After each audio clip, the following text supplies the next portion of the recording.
this country legally a lot easier. It shouldn't take so long. It shouldn't cost so much. It shouldn't be so complicated. To get into this country legally, we should make that process easier. But to Hispanics in general, tell them there's no issue Congressman Walsh supports more than school choice school vouchers. Every parent in this country, white, black, Hispanic, every parent in this country should decide where their child goes to school, and the money that we all put into our to pay for public schools should follow that decision.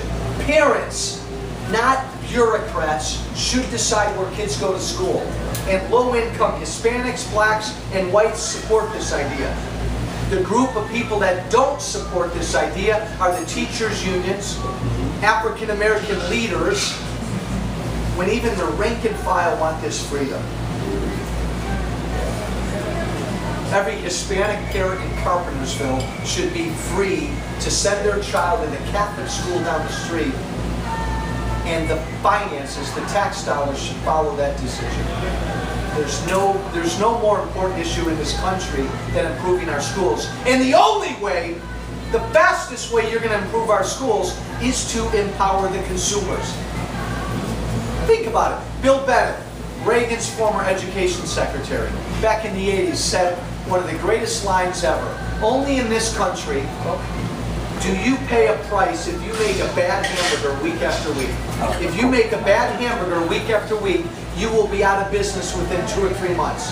But if you deliver a bad education week after week after week, nothing happens to you.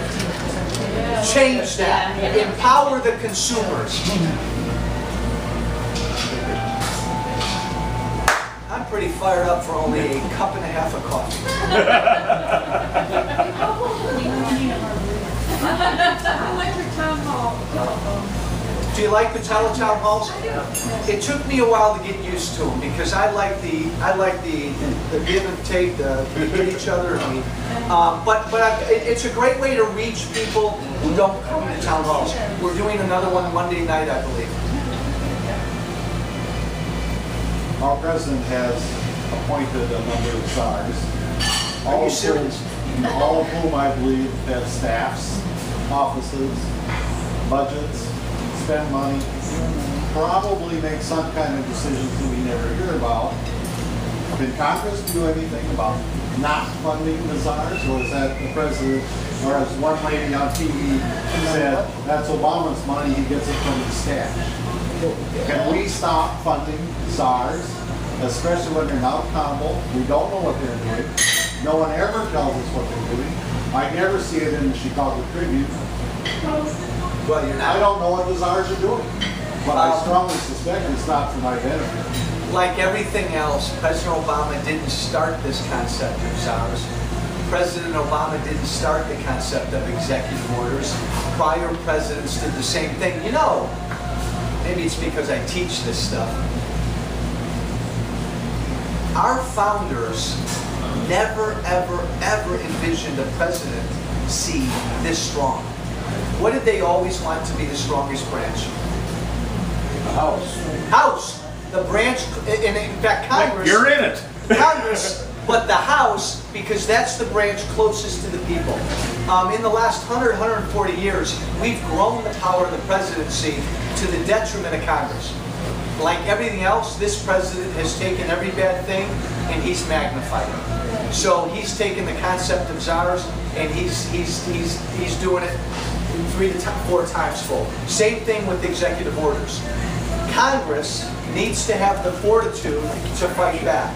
And we can still fight back by defunding the implementation of darn near everything, especially these executive orders. But we've got to be willing to have that funding fight. And why don't we have that? We don't have the guts for it or what? No, you know, I think, look. I want to see you stand on top of the Capitol building shouting. Come on, let's fight. Let's mix it up. Oh, don't say that to me. Yes. Here's what I think happened. I think we all need perspective, okay? So President Obama gets elected. he starts to do some crazy things. The American people jump up and go, oh my God, what's he doing? They send us to Congress in 2010, and I think they sent us to Congress and they said, you know, he's doing things that we don't like, that don't make sense. Just go stop him. It's not don't like, they're against the Constitution. Okay, yeah. So they said to us, stop him. So if you take a broader view, that was our step one. Thank God we're there. And as much as you're not satisfied with what we've done, and you're not satisfied with what we've done, imagine if the Republicans didn't take control of the House in 2010. I'll give you one simple example. Nobody in this country, if the Democrats were still in charge of Congress, nobody in this country would know what the debt ceiling was. Remember last year's big fight about the debt ceiling? Folks, we've raised the debt ceiling how many times over the course of the last 20 years? Finally, because of House Republicans, because we were willing to fight about it, now everybody in this country knows what the debt ceiling is, and now every time a president wants to raise it, he's going to have to offset that raise with real spending cuts. Thank God we're there, because if you're not happy, you two guys aren't, with how we've cut spending, imagine if we weren't there. Our government would have grown like this instead of this. Look, wherever you are on the spectrum, this country is going through a revolution for its very soul. It has taken us a long time to get into this mess where we are losing our freedoms and we're losing any semblance of prosperity. It's going to take a few elections to get us out of this. Okay? Hard for me to say because I'm a really impatient freshman. And there are times I want to grab my leadership and shake them up. But it's taken us 60, 70 years to get into this mess where we now have a country that can proudly say that every child born in Carpentersville today, come on, give it up for us, America. Every child born in Carpentersville today has almost $60,000 in debt on his or her head. Good job, America, good job. It took us a long time to get into this mess. It's going to take a few elections to get out of it. Be resolute. Be angry. Don't lose your passion. Get on us if you don't think we're doing what we should do. But have a little bit of patience. This is going to be a long fight. I love it! Helene and I went and had a cup of coffee at Starbucks this morning on our way to our first stop. A 48 or 9-year-old guy in that Starbucks came up to me and said, hey, are you Joe Walsh? My first instinct was to go like this. And he said, no. He said, I just want to tell you something. I love what you're doing. You get it. And because of you, I started to read, I forget the name of the book, a book on our founding fathers. He said, oh my God, you know what? We're really close to losing what these guys started.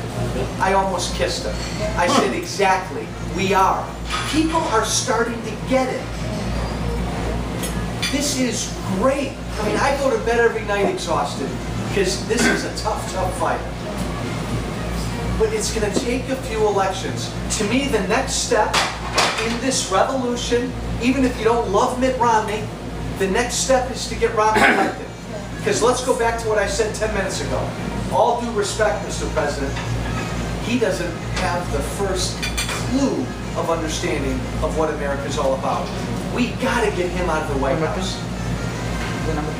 You know, I have Republicans, you know, because you deal with Republicans all the time, come up to me and say, I wish Romney would talk stronger and be more emotional, more passionate. I want to run through a wall for him. And I say, don't look for Romney for your passion. Romney's a good, decent, smart man. I think he'll make a pretty good, decent, smart president. That's not where my passion comes from. Want to know what gets me worked up every single day? It's the guy in the White House. That's where my passion comes from. I respectfully want to remove him. Because I do believe every day he's there, he's destroying what makes this country great. My God, if that doesn't get you worked up, nothing will. So step 2 in this revolution to get this country working again, get our economy growing again, do something about our debt, and keep a hold of our freedoms, step 2 in this fight is to put Romney in the White House and have the Republicans take the Senate. And if we can do that, hey, if we can do that, then we hold our Republicans accountable. And if they don't deliver, I tell John Boehner and my leadership every day, every week, that if Republicans get the keys to Washington and we don't do something about this debt, we will be overtaken. Something else is coming. Something else is coming. But focus on step 2. Focus on step 2. And don't get personal. It's all about issues. There's 23 Democratic senators up and only 10 Republican, is that right? I don't know exactly. I think it's 23 and 10. We all hate incumbents. How many of those Democratic senators do you think we can get rid of? Who's at big risk? Who do we have a chance at? I think the Republicans have a good chance to take the Senate. I think that Nelson, and I'm just thinking off the top of my head, Senator Nelson from Florida is vulnerable. Claire McCaskill in Missouri is vulnerable. We got somebody good against them? Others? Nebraska. He retired, and it's former Senator Bob Kerrey running against, I don't know who's the Republican in Nebraska. Yeah, so that one's competitive. It's either North or South Dakota. I think it's North Dakota's competitive. There's How about this guy in Texas? He got a good shot? Oh, I That's think Republican. I think Yeah, he's got a good shot. But it's already Oh, it's already Republican. Just hold Republican. this. yeah, I didn't kill huh? Yeah, Wisconsin's going to be competitive, and actually, the Dem up there has a great shot. Right, Yeah. that's going to be a toss. The Dems actually have a couple good shots on a couple of these, but because of the fact that there are so many more Democrats at risk, Republicans have a really good shot. A really good shot. Who do you want to see as Who do I want to see as VP?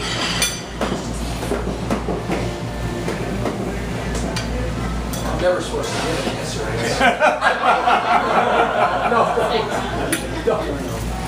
You know what? No. I never run for it. I won't. This is who I want, not who I think. Again, off the top of my head, there's something I love about Chris Christie because I just love he says it like it is, and I think America needs that. I think Chris Christie would be interesting. There are some really interesting, appealing qualities about Condoleezza Rice. I think Paul Ryan's a heck of a guy. I think Bobby Jindal, governor of Louisiana, is a great young governor. I'll tell you what, I know Mitt Romney, he's going to pick someone who's ready to be president. And you know what I love? Talk about the media double standard. This is what I love. All right, so you had 4 people on the ticket last 4 years ago. On the Democratic side, you had Obama and Biden, and on the Republican side, you had McCain and Palin. And remember, the media just said, "Oh, Palin, not qualified to be president." And she was the nominee for vice president.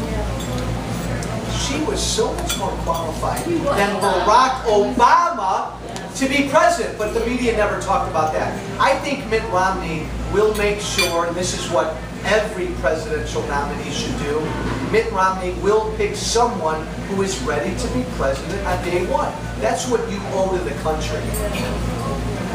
She was qualified because she had been governor? She was governor? Let's just say this. She'd done more than Barack Obama had ever done. Yeah. She was certainly more qualified than Barack Obama to be president. Yet again, because the media loved Obama, we never examined that issue.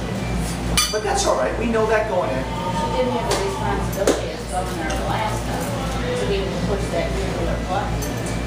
Let's just say she ran So she had something. other responsibilities and, But I think Romney will pick somebody who's ready. yeah, that's good. And really, guys, at the end of the day, and I'm not the political expert,